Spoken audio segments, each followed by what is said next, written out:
Oke, yang ketiga adalah yang kedua, maksudnya metode kedua adalah mesh analysis. Di sini kita tetap akan mencari berapa tegangan pada titik V, tapi kita menggunakan mesh atau loop yang biasa kita ketahui. Jadi langkah pertama yang harus dilakukan adalah kita gambar dulu loopnya. Karena ini ada dua, maka ada dua loop. Lalu kita beri nama, misalkan kita kasih nama ini IA, ini IB. Oke, seperti biasa kita buat persamaan loopnya. Loop A, karena loop A ini sama dengan IS, maka kita langsung saja IA sama dengan IS. IS ada di sini. Lalu pada loop B, persamaannya adalah seperti yang saya ajarkan di kelas rangkaian listrik 1. Jika ada persamaan loop seperti ini, maka hindari memulai dari sumber tegangan. Mulailah dari beban, dari hambatan.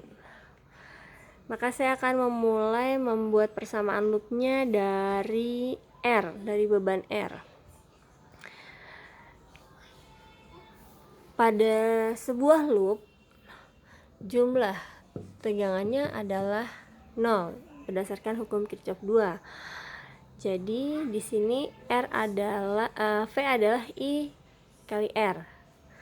R-nya adalah atau I kali Z. Di bagian atas di sini ada C dan R. Kita anggap dia sebagai menjadi satu aja ya. Kita anggap dia ini sebagai Z.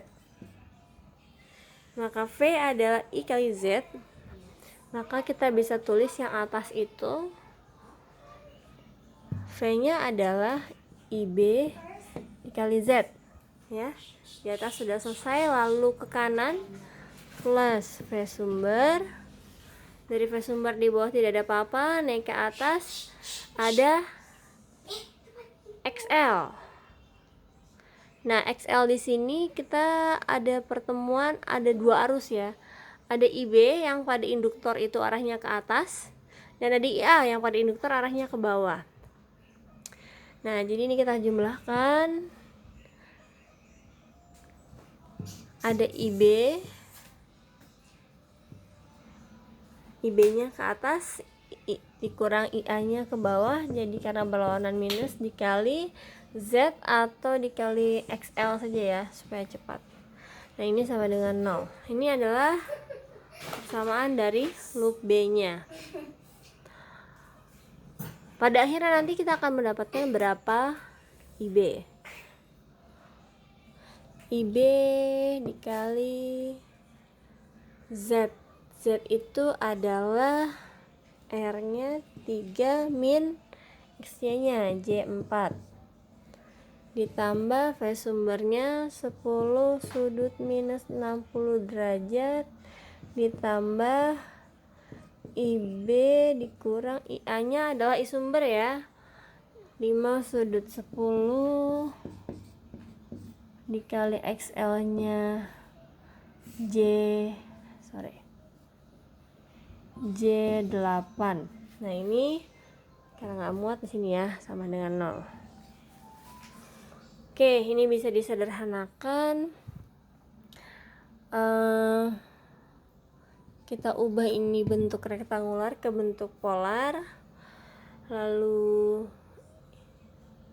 ini juga bisa, sebenarnya proses ini sih, proses penyelesaian matematis biasa, sehingga nanti kita dapat berapa IB. IB sama dengan sekian ampere. Nah, lalu bagaimana bisa mendapatkan nilai tegangan V dari segala informasi yang ada ini? Seperti yang kita ketahui tadi, di sini masih grounding.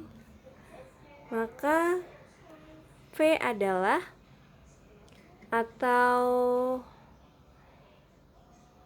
arus yang lewat di induktor adalah, kita kasih nama IL ya. IL adalah I adalah V per R. V-nya adalah V yang atas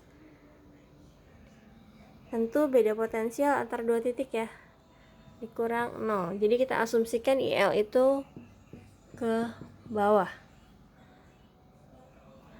dibagi XL. Nah, IL ini apa? Kalau kita asumsikan ke bawah artinya dia sama dengan IA kan ke bawah ya di sini, dikurang IB. Kurang IB, IA-nya sudah ada, IB-nya nanti dapat sama dengan V-nya ini yang dicari dibagi sama XL-nya sudah ada. Jadi kita dapat juga nilai V seperti yang tadi. Oke. Tugas selanjutnya adalah silahkan selesaikan matematisnya. Jika ada kendala silahkan buat pertanyaan di komen Google Classroom.